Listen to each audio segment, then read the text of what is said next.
besoin ou un manque ou quelque chose. En tout cas, c'est quelque chose dont les gens ont besoin, ils sont prêts à payer pour cela. Les idées viennent souvent par rapport à ce que l'on observe, ce que l'on voit un peu partout. Lorsqu'on voit quelque chose et qu'on pense que c'est un manque et que là, ça nécessite de trouver une solution pour résoudre ce problème ou cette difficulté, ou bien si c'est un manque, comment faire pour pallier à ce manque. C'est comme ça que les idées viennent. Les idées viennent aussi par rapport à ce que l'on aime, la passion. Quand on aime quelque chose, pour pouvoir le partager à d'autres, pour que les autres puissent vous rémunérer pour ça ou vous payer pour ça, il faut que votre passion, vous le rendez plus professionnel et donc il faut que vous perfectionnez pour que votre passion, vous puissiez en faire votre métier et donc vous puissiez en faire votre activité. Quand on arrive à cela, à faire de sa passion son métier, il n'y a rien de mieux parce qu'on fait quelque chose que l'on aime et généralement on ne compte même pas son temps pour le faire parce qu'à la base on ne le fait pas forcément pour gagner de l'argent, mais on le fait parce qu'on est passionné. Et si en plus on est en mesure de vous payer pour ça, c'est vraiment excellent.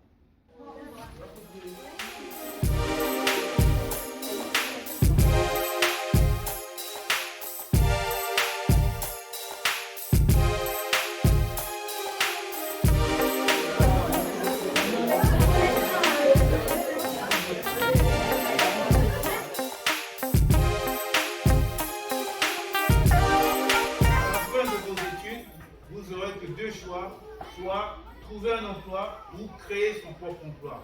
Il n'y a que ces deux choix généralement. Vous voyez? Donc c'est très important déjà pour vous d'être initié déjà également à la partie, pourquoi pas créer son propre emploi et c'est possible. Vous voyez? Donc c'était cette ouverture d'esprit qu'on voulait effectivement vous inculquer dès la troisième parce que généralement ce genre d'initiative on vous le propose bien après. Alors que dans les pays anglo-saxons, dès le jeune âge, on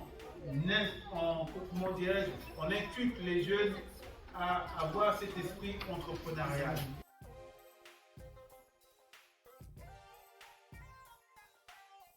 On évalue l'originalité de l'idée, premièrement, la pertinence de l'idée également, parce qu'on est dans le cadre de l'idée, le réalisme de l'idée. Le dédo aussi de sensibilisation sur les différentes questions du bulletin de participation, comme ils ont pu comprendre, etc., leur compréhension des différentes questions, et puis aussi la qualité des arguments apportés dans les réponses aux questionnaires. Voilà.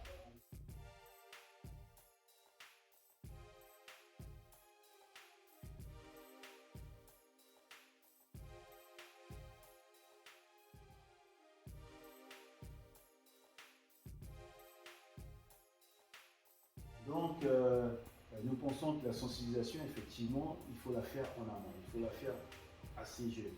Il faut déjà que les personnes aient cette éducation entrepreneuriale, cette culture entrepreneuriale, et qui est nécessaire parce qu'on leur inculque la démarche entrepreneuriale qui va leur permettre de pouvoir trouver un emploi d'ailleurs, ou de trouver une formation, un stage, ou de créer leur propre emploi. On a réalisé un QCM, vous allez voir dans le dossier, il y avait un QCM et le bulletin de participation. Et le QCM, c'était sur 20, mais on a des notes extraordinaires sur des questions relatives à l'entrepreneuriat. Et parmi les élèves de seconde, la sensibilisation qu'on a fait en seconde, on a revu une de ces élèves 7 ans après. 7 ans après, il vient nous voir avec un projet, etc. Ce qu'il faut surtout, c'est les aider à choisir le bon travail. Parce que le travail, ils n'auront pas le choix, ils vont devoir y aller. Ils n'auront pas le choix. Mais il y a trop de gens qui sont pas au bon endroit. C'est ça le problème de notre pays. Ça c'est clair. Le problème de notre pays, c'est déjà, premièrement, les transversalités sont super compliquées, alors que dans d'autres pays, c'est très simple. Déjà, on explique mal aux jeunes qu'est le monde professionnel, je trouve. On a beaucoup trop accentué sur les filières générales et on a vachement délaissé, je trouve, les filières professionnelles. Surtout qu'à cet âge-là, on imagine le salarié ou alors il y a le patron, c'est le patron riche, et c'est l'objectif de devenir riche. Et là, on leur met à la portée de dire, mais ce n'est pas le but c'est de vous dire, vous avez une idée et vous pouvez finir par en vivre, parce que c'est votre passion.